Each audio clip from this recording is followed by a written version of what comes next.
Hello friends, ನಮಸ್ಕಾರ ಎಲ್ರಿಗೂ. ಹೇಗಿದ್ದೀರಾ ಎಲ್ಲರೂ? ಹೋಪ್ಸೋ ಎಲ್ಲರೂ ಚೆನ್ನಾಗಿದ್ದೀರಾ ಅಂತ ಅಂದ್ಕೊಂಡಿದ್ದೀನಿ. ನಾನು ಕೂಡ ತುಂಬ ಚೆನ್ನಾಗಿದ್ದೀನಿ. ಒಂದು ವೀಕಿಂದ ಯೂಟ್ಯೂಬಲ್ಲಿ ಯಾವುದೂ ವೀಡಿಯೋಸ್ ಅಪ್ಲೋಡ್ ಮಾಡೋಕ್ಕಾಗಿಲ್ಲ ಫ್ರೆಂಡ್ಸ್. ಯಾಕಂದರೆ ನನಗೆ ಸ್ವಲ್ಪ ಹೆಲ್ತ್ ಪ್ರಾಬ್ಲಮ್ ಇತ್ತು. ಹಾಗೆಯೇ ನನ್ನ ಮಗನಿಗೂ ಕೂಡ ಹುಷಾರಿರಲಿಲ್ಲ. ಹಾಗಾಗಿಬಿಟ್ಟು ಯಾವುದೇ ವೀಡಿಯೋನೂ ಅಪ್ಲೋಡ್ ಮಾಡೋಕ್ಕಾಗಲಿಲ್ಲ. ಮತ್ತು ಇದು ನನ್ನ ಅಮ್ಮನ ಊರಿಗೆ ಬಂದು 1 ವೀಕ್ ಆಗಿತ್ತು. ನಮ್ಮ ರಿಲೇಷನ್ ಪಾಪುದೊಂದು ನಾಮಕರಣ ಇತ್ತು. ಹಾಗಾಗ್ಬಿಟ್ಟು ನಾಮಕರಣಕ್ಕೆ ಹೋಗ್ಬರೋಣ ಅಂತ ಹೇಳಿ, ಅದು ಪುರದಮ್ಮ ಟೆಂಪಲ್ ಹತ್ರ ಇರೋದು. ಹಾಗಾಗಿ ಹೋಗ್ತಾ ಇದ್ದೀವಿ. ಮತ್ತು ಊರಲ್ಲೂ ಒಂದು ಮದುವೆ ಇದೆ. ಆ ಫಂಕ್ಷನ್ನ ಮುಗಿಸ್ಕೊಂಡು, ಇದು ಊರಲ್ಲೇ ಅಲ್ವಾ ಫಂಕ್ಷನ್ ಇರೋದು, ಬೇಗ ಬರೋಣ ಅಂತ ಹೇಳ್ಬಿಟ್ಟು ಹೋಗ್ತಾ ಇದ್ದೀವಿ. ಇದು ಪುರದಮ್ಮ ಸೈಡು ಭಾನುವಾರ ಅಂತೂ ತುಂಬಾ ರಶ್ ಇರುತ್ತೆ. ಮತ್ತು ರೋಡಲ್ಲಿ ತಿರುಗಾಡೋಕ್ಕೂ ಕೂಡ ಆಗ್ತಿರಲ್ಲ, ಅಷ್ಟು ಟ್ರಾಫಿಕ್ ಇರುತ್ತೆ. ಸಿಕ್ಕಾಪಟ್ಟೆ ಜನ ಇರ್ತಾರೆ ಭಾನುವಾರ ಟೈಮ್ ಅಂತೂ. ಓಕೆ, ಹೋಗಿ ಬರೋಣ, ಮುಗಿಸ್ಕೊಂಬರೋಣ ಅಂತ ಹೊರಟಿದ್ವಿ.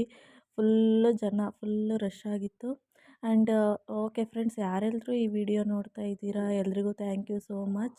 ಆ್ಯಂಡ್ ನನ್ನ ಚಾನಲ್ನ ಇನ್ನೂ ಯಾರೂ ಸಬ್ಸ್ಕ್ರೈಬ್ ಮಾಡ್ಕೊಂಡಿಲ್ಲ, ದಯವಿಟ್ಟು ಚಾನಲ್ನ ಸಬ್ಸ್ಕ್ರೈಬ್ ಮಾಡ್ಕೊಳ್ಳಿ. ಆ್ಯಂಡ್ ನಮ್ಮಂಥ ಹೊಸೊಬ್ರಿಗೂ ಕೂಡ ಸ್ವಲ್ಪ ಎಂಕರೇಜ್ನ ಕೊಡಿ ಅಂತ ಕೇಳ್ಕೊತಾ ಇದ್ದೀನಿ. ಮತ್ತು ಇಲ್ಲಿ ಹೋಗ್ತಾ ಇರಬೇಕಾದ್ರೆ ಅಲ್ಲೊಂದು ಗಾಡಿ ಫುಲ್ಲು ಮಧ್ಯದಲ್ಲಿ ಸಿಗಾಕೊಂಬಿಟ್ಟಿತ್ತು. ನಾವು ಈ ಕಡೆ ಹೋಗ್ಬೇಕಾದ್ರೆ ಮುಂದೆ ಹೋಗೋಕ್ಕೂ ಆಗ್ತಿಲ್ಲ, ಹಿಂದೆ ಬರೋಕ್ಕೂ ಆಗ್ತಿಲ್ಲ, ಆ ಥರ ಆಗ್ಬಿಡ್ತು. ಮತ್ತು ಇಲ್ಲಿ ದೇವಸ್ಥಾನ ಇನ್ನೂ 1.5-2 ಕಿಲೋಮೀಟ್ರಷ್ಟು ದೂರ ಇದೆ. ಆಗಲೇ ಇಲ್ಲಿಂದನೇ traffic jam, full vehicle traffic ಆಗಿಬಿಟ್ಟಿರುತ್ತೆ. ಮತ್ತು ರೋಡ್ ಬೇರೆ ಚಿಕ್ಕದಾಗಿರುತ್ತಲ್ವ, ಹಂಗಾಗ್ಬಿಟ್ಟು ವೆಹಿಕಲ್ಗಳು ತಿರ್ಗೋಕ್ಕೂ ಸ್ವಲ್ಪ ಹಿಂಸೆ ಆಗ್ತಿರುತ್ತೆ. ಮತ್ತು ನಾವು ಇಲ್ಲಿ ಚೌಟ್ರಿ ಹತ್ರ ಬಂದ್ವಿ. ಇಲ್ಲಿ ಹೋಗೋ ಅಷ್ಟೊತ್ತಿಗೆ ಆಗಲೇ ಕೇಕ್ ಕಟ್ಟಿಂಗ್ ಎಲ್ಲ ಆಗಿ ಊಟಕ್ಕೆಲ್ಲ ರೆಡಿ ಮಾಡ್ತಾಯಿದ್ರು. ಹೋಗಿ ಹಾಗೆಯೇ ಮುಯ್ಯಿ ಕೊಟ್ಟು, ನಾವು ಪ್ರೆಸೆಂಟೇಷನ್ ಏನೂ ತಗೊಂಡೋಗಿರಲ್ಲ, ಹಾಗೆ ದುಡ್ಡು ಕೊಟ್ಟರೆ ಆಗುತ್ತೆ ಅಂತ ಹೇಳ್ಬಿಟ್ಟು ಹಾಗೆ ಹೋಗಿದ್ವಿ.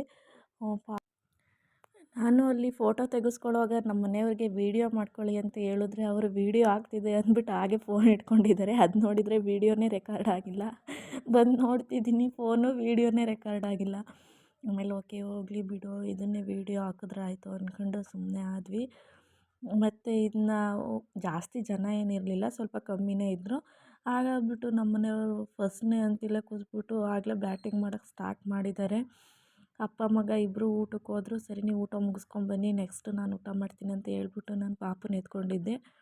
ಓಕೆ, ಅಲ್ಲಿ ಊಟ ಎಲ್ಲ ಮುಗಿಸ್ಕೊಂಡು ಇಲ್ಲೇ ಬಂದಿದ್ದೀವಲ್ಲ, ಇನ್ನು ದೇವಸ್ಥಾನ ಹತ್ರ ಹೋಗಲಿಲ್ಲ ಅಂದರೆ ಹೆಂಗೆ ಅಂತ ಹೇಳ್ಬಿಟ್ಟು ದೇವಸ್ಥಾನಕ್ಕೆ ಹೋಗಿ ಬರೋಣ ಅಂತ ಹೇಳಿ ಹೊರಟ್ವಿ. ದೇವಸ್ಥಾನ ಹತ್ರ ನಾವು ಹೋಗೋ ಅಷ್ಟೊತ್ತಿಗೆ ಒಂದು 3 ಗಂಟೆ 3:15 ಆಗಿತ್ತು. ಅಷ್ಟೊತ್ತಿಗೆ ಆಗಲೇ ಜನ ಸ್ವಲ್ಪ ಕಮ್ಮಿ ಆಗಿದ್ದರು. ಹಾಗಾಗ್ಬಿಟ್ಟು ಹೆಂಗಿದ್ರು ಇವಾಗ ದೇವಸ್ಥಾನದೊಳಗಡೆ ಹೋಗೋಕ್ಕೆ ಜನ ಸ್ವಲ್ಪ ಕಮ್ಮಿ ಇರ್ತಾರೆ, ಫ್ರೀ ಆಗಿರುತ್ತೆ, ಹೋಗಿ ಬರೋಣ ಅಂತೇಳಿ ಹೋದ್ವಿ. ಮತ್ತು ಇನ್ನು ಇದು ನಮ್ಮ ಅಮ್ಮನ ಊರಿಗೆ ಒಂದು 3-4 ಕಿಲೋಮೀಟ್ರ್ ಅಷ್ಟೇ ಇರೋದು, ದೂರ ಏನಿಲ್ಲ. ಹಂಗಾಗ್ಬಿಟ್ಟು ಅವಾಗವಾಗ ಹೋಗ್ತಾ ಇರ್ತೀವಿ. ಇವತ್ತು ಹೇಗಿದ್ರು ಇಲ್ಲೇ ಹತ್ರ ಬಂದಿದ್ದೀವಲ್ವ, ದೇವಸ್ಥಾನ ಹತ್ರ ಹೋಗ್ಬಿಟ್ಟು ಬರೋಣ ಅಂತ ಹೇಳ್ಬಿಟ್ಟು ಹೋಗ್ತಾ ಇರೋದು. ನೋಡಿ, ಫುಲ್ಲು ಸಂಡೇ ಟೈಮ್ ಅಂತೂ ಫುಲ್ಲು ರಶ್ ಇರ್ತಾರೆ. ಇದು ಮಧ್ಯಾಹ್ನ ಒಂದು 3 ಗಂಟೆ 3:15 ಟೈಮಲ್ಲೂ ಇಷ್ಟು ಜನ ಇದ್ದಾರೆ ನೋಡಿ, ಸಿಕ್ಕಾಬಟ್ಟೆ ಜನ. ಪುರದಮ್ಮ ಅಂದ್ರೇ ಅಷ್ಟು ಫೇಮಸ್ ಅಂತಲೇ ಹೇಳ್ಬೋದು. ಯಾರು ನನ್ನ ವೀಡಿಯೋ ನೋಡ್ತಿರ್ತೀರೋ ಅವ್ರಿಗೆ ಗೊತ್ತಿರುತ್ತೆ ಪುರದಮ್ಮ ಟೆಂಪಲ್ ಎಷ್ಟು ಫೇಮಸ್ ಅಂತ. ಅದು ಇನ್ನೂ ಸ್ವಲ್ಪ ಜನಗಳೆಲ್ಲ ಇದ್ದರು. ಸರಿ ಹೋಗೋಣ ನೋಡೋಣ ಅಂತ ಹೇಳ್ಬಿಟ್ಟು, ಇನ್ನು ಮಕ್ಕಳನ್ನೆಲ್ಲ ಕರ್ಕೊಂಬಂದಿದ್ವಲ್ಲ, ಸರಿ ಅವರಿಗೂ ಹಂಗೆ ಒಂದು ಫೋಟೋನ ತಗೊಂಡು ಹೋಗೋಣ. ಮನೇಲಿ ಯಾವುದೂ ಪುರದಮ್ಮದ ಫೋಟೋ ಇರಲಿಲ್ಲ. ಹಾಗಾಗ್ಬಿಟ್ಟು ಒಂದು ಫೋಟೋ ತಗೊಂಡು ಹೋದ್ರಾಗುತ್ತೆ ದೇವ್ರದ್ದು ಅಂತ ಹೇಳ್ಬಿಟ್ಟು ದೇವಸ್ಥಾನ ಹತ್ರ ಬಂದ್ವಿ. ಹಾಗೆಯೇ ಅಲ್ಲಿ ನಮ್ಮ ಅಪ್ಪಾಜಿ ಅಮ್ಮನೂ ಅಲ್ಲೇ ಕೆಲಸ ಮಾಡೋದಲ್ವಾ, ಅಂಗಡಿ ಮಾಡ್ಕೊಂಡಿದ್ದಾರೆ. ಹಾಗೆಯೇ ಅವ್ರನ್ನು ಮಾತಾಡ್ಸ್ಕೊಂಡು ಹೋಗೋಣ ಅಂತ ಹೇಳ್ಬಿಟ್ಟು ದೇವಸ್ಥಾನ ಹತ್ರ ಬಂದ್ವಿ.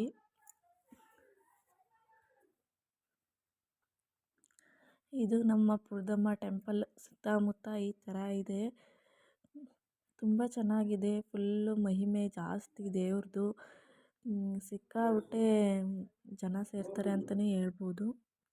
ಹಾಗೆ ನಮ್ಮೂರಲ್ಲಿ ಸುತ್ತಮುತ್ತ ಇರೋ ದೇವರಲ್ಲಿ ತುಂಬ ಶಕ್ತಿಯುತವಾದ ದೇವತೆ ಅಂತಲೇ ಹೇಳ್ಬೋದು.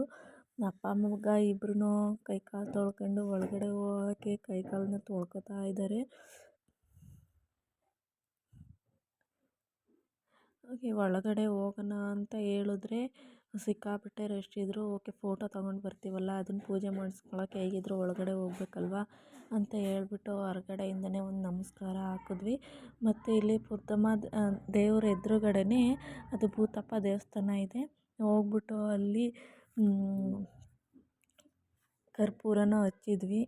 ಕರ್ಪೂರ ಹಚ್ಬಿಟ್ಟು ಅಲ್ಲೇ ದೇವರಿಗೆ ಒಂದು ನಮಸ್ಕಾರನ ಮಾಡಿ ಅದು ಫೋಟೋನ ತೊಗೊಂಡು ಬರೋಣ ಅಂತ ಹೇಳಿ ಹೋಗೋಣ ಅಂತ ಹೇಳಿ ಹೊರಟ್ವಿ. ಹಾಗೆಯೇ ಅಲ್ಲೇ ಹುತ್ತದಮ್ಮ ದೇವಸ್ಥಾನ ಇದೆಯಲ್ವ, ಅಲ್ಲಿ ದೇವಸ್ಥಾನ ನೋಡ್ಕೊಂಡು ಹೋಗೋಣ ಅಂತ ಹೇಳ್ಬಿಟ್ಟು ಅಲ್ಲಿ ಹುತ್ತದಮ್ಮ ದೇವಸ್ಥಾನ ಹತ್ರ ಹೋದ್ವಿ.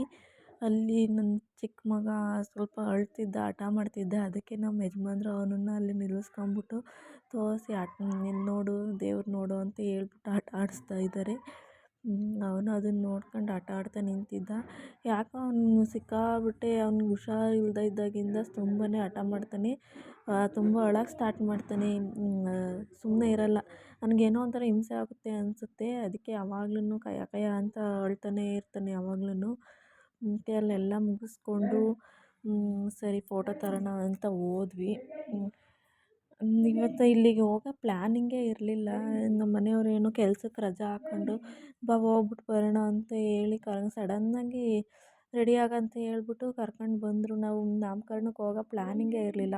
ಅವ್ರು ಯಾಕೋ ಕೆಲ್ಸಕ್ಕೆ ಹೋಗ್ತಿದ್ದವರು ರಜಾ ಹಾಕ್ಬಿಟ್ಟು ಸರಿ ದೇವಸ್ಥಾನಕ್ಕೂ ನಾಮಕರಣ ಮುಗಿಸ್ಕೊಂಡು ಹಂಗೆ ದೇವಸ್ಥಾನಕ್ಕೆ ಹೋಗಿ ಬರೋಣ, ಪಾಪಗೂ ಹುಷಾರಿಲ್ವಲ್ಲ, ತುಂಬ ದಿನ ಆಯಿತು ದೇವಸ್ಥಾನಕ್ಕೆ ಹೋಗ್ಬಿಟ್ಟು, ನಡಿ ಹೊರಡು ಅಂತ ಹೇಳಿದ್ರು. ಸರಿ ಅಂತ ಹೇಳಿ ಹೊರಟು ಬಂದ್ವಿ. ಫೋಟೋ ತಗೊಂಡು ದೇವ್ರದ್ದು ಅದು ಫೋಟೋನ ಪೂಜೆ ಎಲ್ಲ ಮಾಡಿಸ್ಕೊಂಡು ಪೂಜೆ ಎಲ್ಲ ಮುಗಿಸ್ಕೊಂಡು ಮನೆಗೆ ಬಂದ್ವಿ ಫ್ರೆಂಡ್ಸ್. ಓಕೆ ಫ್ರೆಂಡ್ಸ್, ಇದಾಗಿತ್ತು ಇವತ್ತಿನ ವ್ಲಾಗ್. ಆ್ಯಂಡ್ ಈ ವ್ಲಾಗ್ ನಿಮಗೆ ಹೇಗೆ ಅನ್ನಿಸ್ತು ಅಂತ ಕಮೆಂಟ್ ಮೂಲಕ ತಿಳಿಸಿ ಅಂತ ಕೇಳ್ಕೊತಾ ಇವತ್ತಿನ ವೀಡಿಯೋನ ಇಲ್ಲಿಗೆ ಎಂಡ್ ಮಾಡ್ತಾ ಇದ್ದೀನಿ. ಯಾರ್ಯಾರೆಲ್ಲ ಈ ವಿಡಿಯೋ ನೋಡ್ತಿದ್ರಿ ಅವ್ರಿಗೆಲ್ರಿಗೂ thank you so much friends. Love you all. Take care. Bye.